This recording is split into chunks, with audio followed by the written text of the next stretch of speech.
Ito nga mga nangyari sa draft combine participation ni Bronny James para nga sa upcoming 2024 NBA Draft.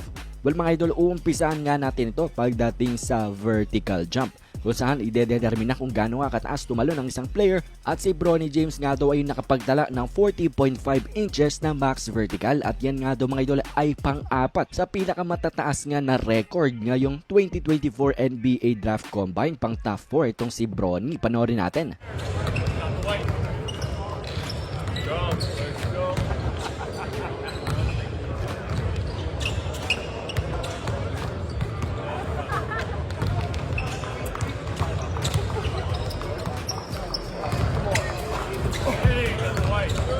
At ito naman ay tinatawag nga ng NBA Draft Combine na Pro Lane Agility Drill. Panoorin natin, very impressive nga daw ito nang dahil mabilis ang side-to-side movement ni Bronny. Pagpapakita